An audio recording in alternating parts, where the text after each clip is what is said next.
Welcome to the Human Capital Innovations Podcast, your go-to source for personal, professional, and organizational growth and development. We hope you tune in often for all things people management, organizational development and change, organizational leadership, and social impact related. Maximize your personal and organizational potential with Human Capital Innovations Podcast.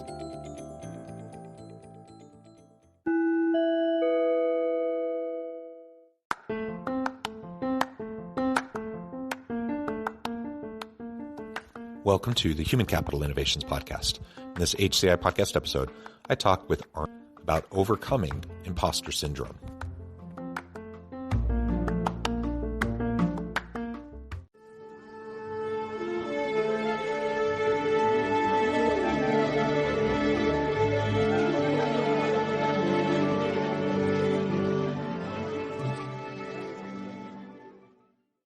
Arnie Witkin, welcome to the Human Capital Innovations Podcast. Thank you very much, John. Yeah, it is a pleasure to be with you today. I'm south of Salt Lake City in Utah, and you are joining us from Cape Town. So it's evening for you, morning for me.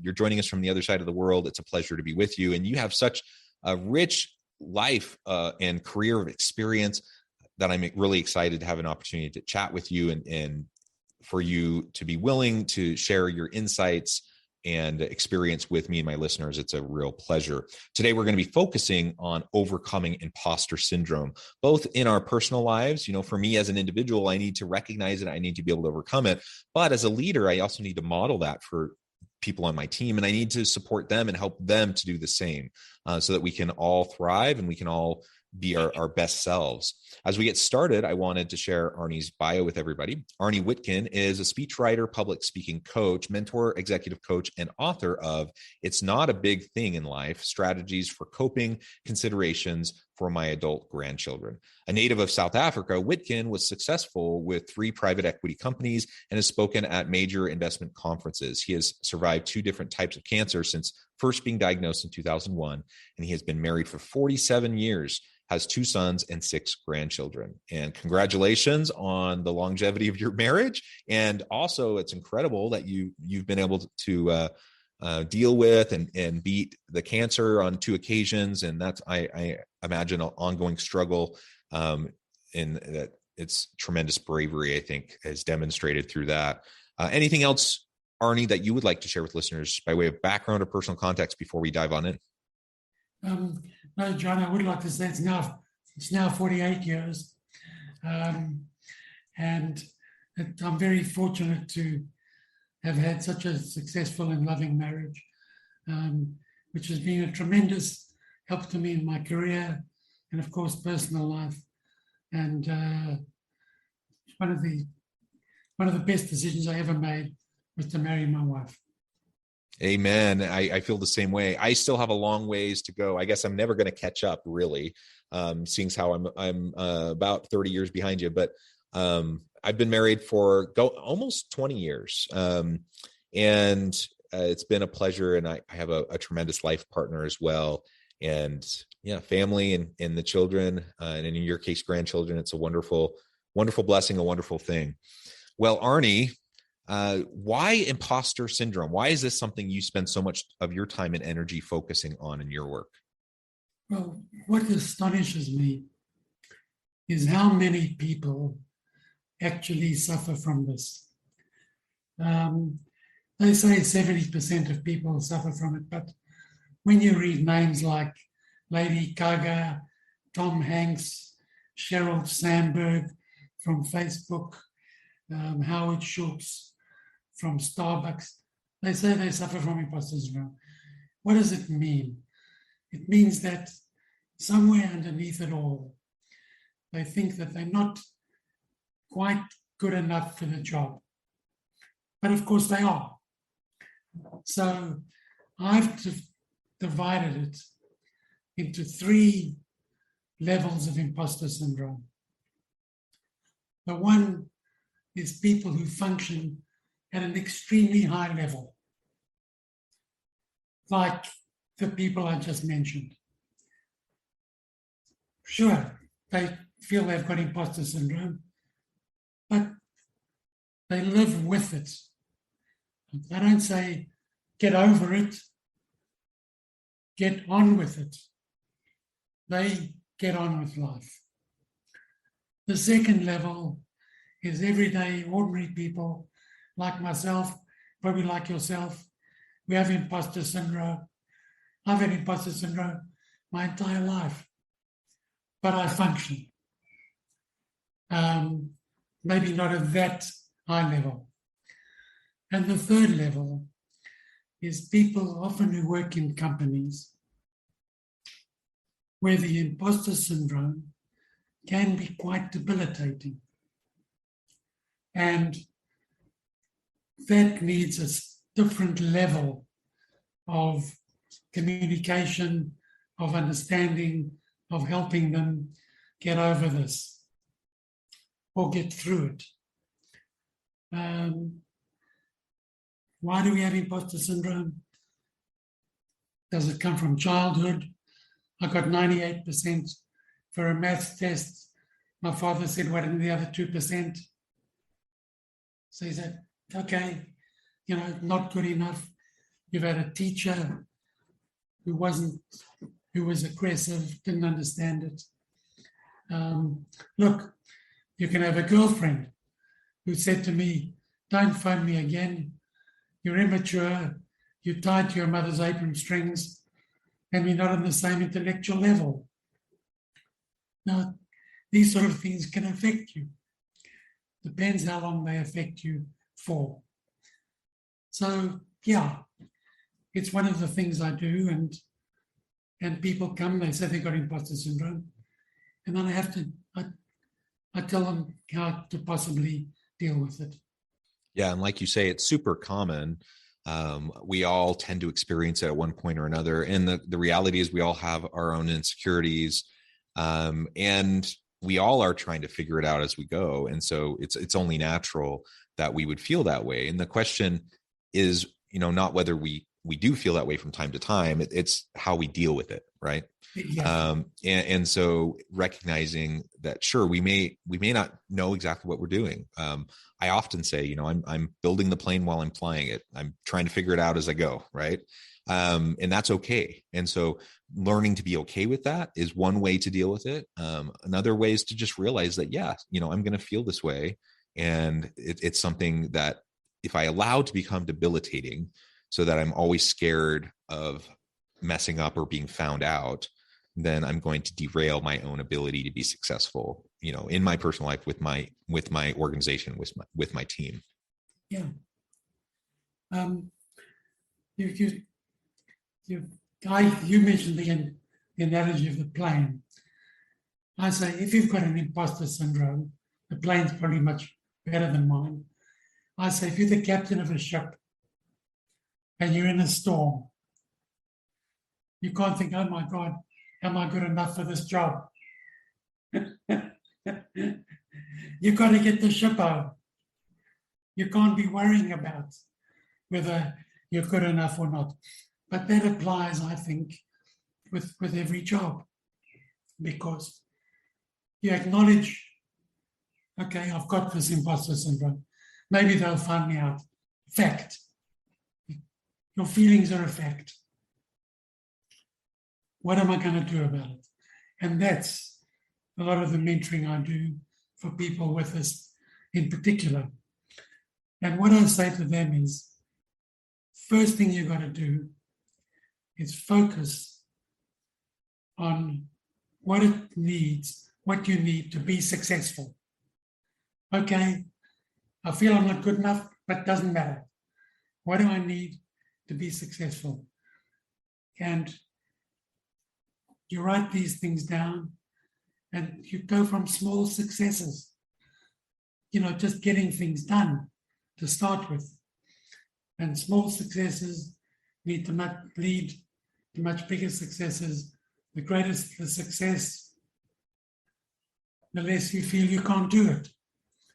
That's one of the things I do. And the other thing I say to people is, look, you were chosen for this. There's got to be a reason why you were chosen. You've got competency. You know, a quarterback, Brady's retiring, a quarterback was chosen because you're competent. You wouldn't, if you weren't, you wouldn't be there. So however much you might think they're going to find you out, you have the skills. And that's what you've got to focus on. Focus on your strengths, focus on your achievements, and do a good job. That's the best way to overcome imposter syndrome. So taking the time to really consider where you're at, why you're feeling the way you're feeling, and why you're thinking the way you're thinking, I think is going to be really important. Recognizing that, of course, this is something everyone deals with. Everyone is trying to wrestle and battle those inner demons and those insecurities and those vulnerabilities. So there's nothing wrong with feeling that way. But also then it sounds like what you're saying is one of the things we can do, one of the proactive things is to just practice some positive self-talk and some positive thinking around where we're at and where we're going. Everything's about self-talk. You could say, oh my God, people are going to find me out. Or you could say, hang on a minute, I got a chance to succeed here. Mindset, negative mindset, positive mindset.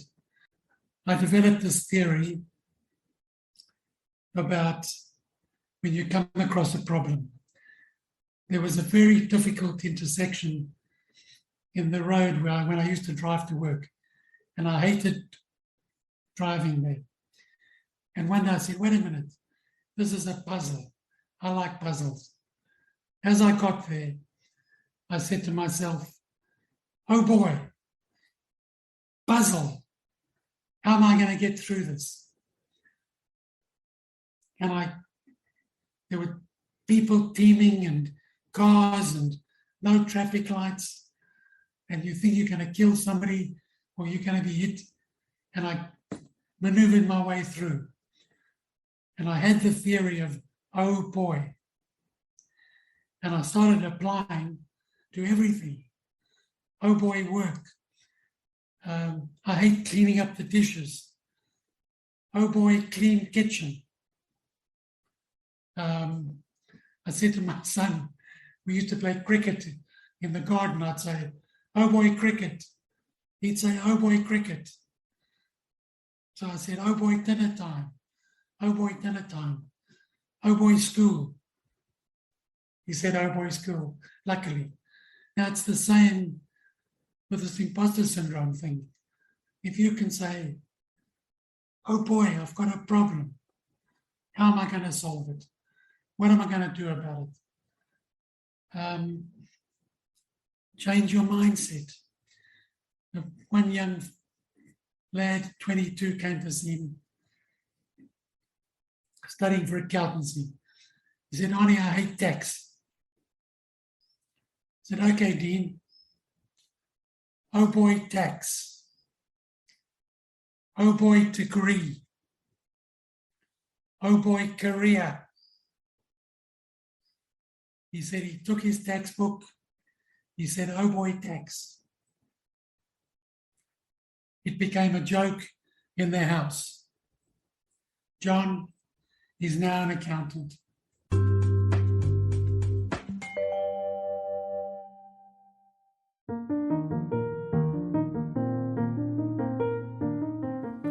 Check out our new weekly LinkedIn newsletter, Alchemizing Human Capital, exploring industry trends via original research and interviews with executives and thought leaders from across the globe.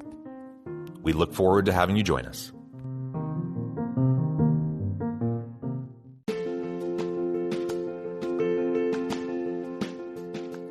Bluer Than Indigo Leadership, the journey of becoming a truly remarkable leader. Early in my adult life, I learned about an Asian proverb that translates as bluer than indigo. If you think about the color indigo, it is a brilliant, deep, and vibrant blue, what some would call the bluest of blues. To have something that is bluer than indigo is rare and truly remarkable. Contrary to popular myth, there is no one-size-fits-all or cookie-cutter approach to effective leadership. There is no silver bullet, no secret sauce, no go-to model that will solve all of your problems.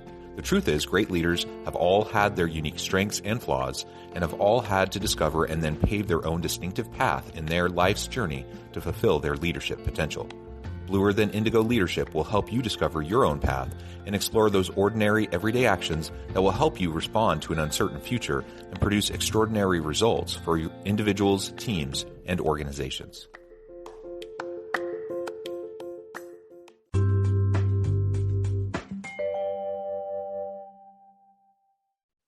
Yeah, that's a super interesting story, and it's a good way of framing it. And so if we can practice the positive self-talk and honestly surround ourselves with good, positive people who can encourage us and be supportive when we're feeling those insecurities and vulnerabilities, then that can help us get past it. So as a leader, I first and foremost need to do that within myself. I need to do that inner work, and so that I'm in a place to have a healthy, positive experience in my life and in the workplace.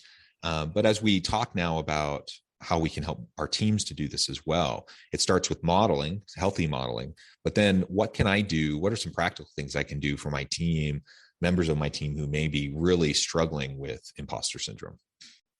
Well, if they're really struggling, this gets to the third level that I mentioned. And number one, what you can do is understand what they're feeling. Recognize their feelings. Yep, you feel this, I understand it. Then I would focus on their successes. You've done this well in the past, continue doing that. Why are you feeling this? Let's dig deeper into what you think you're not doing well. And why do you think that? Because from what I can see, you're doing a pretty good job. And maybe in that particular area, it wasn't so good. Maybe you should focus more on that. But I understand what you're feeling. Now, what are we going to do about it? How badly is it impacting your performance? Because everything, you want good performance, I'm your leader, I want good performance. The fact you even told me you've got imposter syndrome is significant, because then we can move from there. I think that you're much better than you think you are. Furthermore, you don't have to be perfect. Failure is actually the next step to success. James Dyson, the vacuum cleaner guy, produced 5,126 prototypes of his vacuum cleaner. So he failed 5,000 times before he got to the next one. So I think your team, with an empathetic but firm hand, you can bring the best out of them. I mean, I do a lot of mentoring. The object of mentoring is to stretch your mentees. How am I going to stretch you? This is good. You could do better. You could change your mindset. We can't let this affect your performance. My guess is that just the conversation will take away, to a large extent, the imposter syndrome. Just the fact that somebody can say, I've got this. I mean, what a relief. Instead of hiding behind, ducking and diving, stewing in there, stewing every day, I think it would change a lot. Yeah, I really like that. And I like the example about failure breeding and leading to success. It all depends on how we respond to it, how we react to it, right? And some people will fail and they'll get discouraged and they'll quit. And it's more a matter of, can we just keep getting back up after we fall down, learning from the things that didn't work out? And if we iterate in that way, then failure is nothing more than an opportunity to learn and to grow, right? And so I really like, as a leader, you get to set the tone for your team. You get to help influence and create the atmosphere and the culture of your team. And we should really strive for a psychologically safe culture where people know that they can be vulnerable. They can bring their whole authentic self to the workplace. They can bring their insecurities. They can bring their imposter syndrome.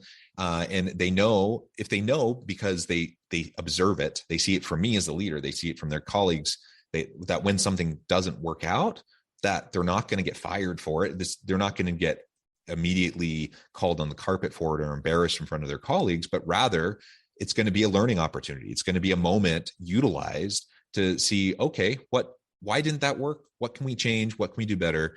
And all of a sudden, someone feeling imposter syndrome because they know that they're building the plane while they're flying it, and they feel like that's, they're an imposter because they don't really know how to build a plane. Instead of feeling that way, they realize, oh, like actually building the plane while I'm flying it, that's the whole point. Like that's what everyone's doing. That's the whole point as we're trying to innovate and create new things, is that we have to just constantly be trying new things, figuring out what's working, what's not working, and making adjustments as we go. And that's just the reality. And so I like, again, as you mentioned at the beginning of the episode today, how important it is, to recognize our capabilities, and also to acknowledge that, yeah, even some of the very most like tremendously successful people throughout the history of the world, and even today, have imposter syndrome, but they don't allow it to pull them down. And a huge number of people that are just kind of everyday average people, but still have success in life, they also have imposter syndrome, but they don't let it keep them down. And so let's get past, acknowledge it, name it, and recognize it, and then move forward. And if that means we need to practice self-talk, like literal out loud self-talk to get us in the right mindset, then let's do it. If that means we need to surround ourselves with more positive people, let's do it. If that means we need to turn off some of the negativity in our lives so we have more positivity to encourage us to be more positive and more forgiving of ourselves, let's do that. And at the end of the day, it's all about just continual iterative growth and development. We don't need to be there now. We don't have to have arrived. No leader has arrived. It's a continual process. And we have this whole life to try to figure it out. And even then, we're not going to get it all figured out by the end of this life. So let's be more generous with ourselves and with those around us. And I think that can help to deal with a lot of this imposter syndrome. Well, the other thing I say to people when they say, I'm scared of this, if I do that, what about that person, that one? I say, look, you're there. You have to do something, because there's no such thing as nothing. Sitting in a chair on the beach is something. And I say to them, what have you got to lose? So they've got the so-called imposter syndrome. And I say, but you're in the job. Do the best you can. What have you got to lose? Because if you're going to crumble and throw your hands up and say, okay, I'm giving this all up because I can't take it, well, you're no better off than if you actually try something. And I think that's a very important point,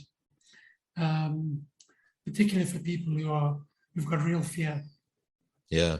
And something else I would say, perhaps as we're getting close to wrapping up, is again, surround yourself with good people. Like, especially as a leader, once I'm in a supervisory or leadership or management role, I'm no longer the expert on everything that's happening in my team. That's what everyone else's job is. I hire all the other people because they're experts in their area.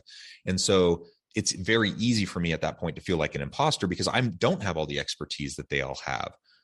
But that's, again, the whole point. My job as a leader is to help bring out the best in all of my people and to help them lean into their own potential. And so I don't need to feel inferior or as an imposter in that situation. I need to just get good people around me. I need to surround myself with the best people as good as possible, and then rely on their expertise. And sometimes one of the telltale signs of people who have imposter syndrome, and this really kind of embedded insecurity that may just be under the surface, is they tend to have a lot of vibrato. They tend to have a lot of false confidence, and they tend to try to micromanage people because they feel like they're going to get found out if they don't try to have their hand in everything. Think about that. Think about that in, for anyone listening, think about that in your own life. We all have these experiences. It's not unique to you. Think about how you can diagnose it. Think about how you can make positive steps to move forward. Well, Arnie, it has been a pleasure talking with you. I encourage listeners to really check you out. Before we wrap up, I wanted to give you a chance to let listeners know how they can connect with you, how they can find out more about your work, and then give us the last word on the topic for today. Thanks, John. Well, I've written this book called It's Not a Big Thing in Life, which is one of my major strategies for coping. And I subtitled it Strategies for Coping, Considerations for My Adult Grandchildren, but it's actually for everybody. That was just the heading that was in my head.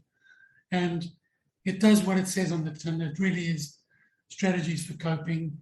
There are 72 topics of various natures, including work, money, relationships, and that you can find out more about the book and about me on my website, which is arniewitkin.com, and the book's available on Amazon. And in theory, I had imposter syndrome about this because there's Adam Grant, Dale Carnegie, Anthony Robbins, Wayne Dyer, and there's only little old me. But in fact, it's been very valuable for a lot of people, so I'm happy with that. I think the last word on imposter syndrome comes from Fiddler on the Roof, where the tailor asks Tevye for his daughter's hand in marriage.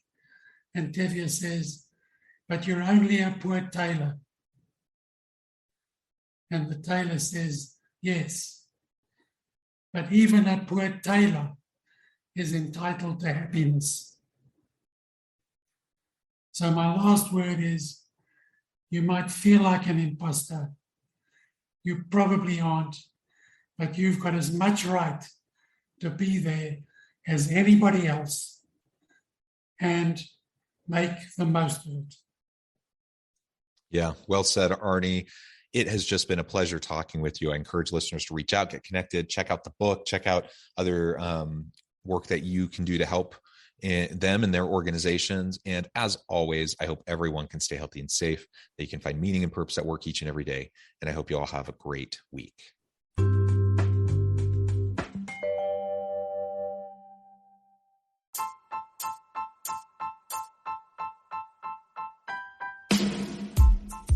The alchemy of truly remarkable leadership.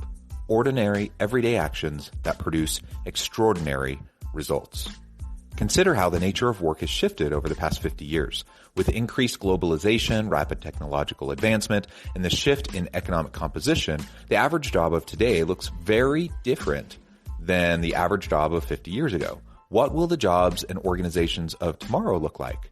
Moreover, what does this all mean for organizational leaders? What are the core competencies and capabilities of organizations and their leadership that are prepared for continued disruption and geopolitical and socioeconomic shifts? Regardless of what the future holds, increasingly, leaders need to be socially minded, data-driven, decisive, champions of talent, and disruptors of the traditional notions of leadership, teams, organizations, and work. The alchemy of truly remarkable leadership will help you to explore your own leadership competencies and capabilities and consider ways to apply and implement them into your workplace and personal life.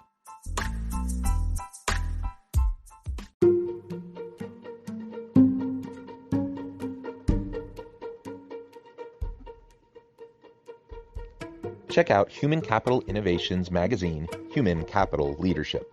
Human Capital Leadership is a free, interactive e-magazine with the mission to help individuals, leaders, and organizations find innovative approaches to maximize their human capital potential.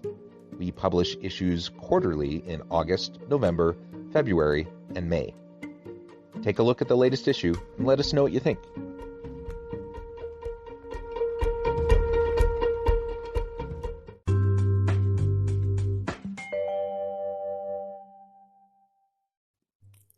Thanks again for joining us for this episode of the Human Capital Innovations Podcast. I hope you stay healthy and safe and that you have a great week.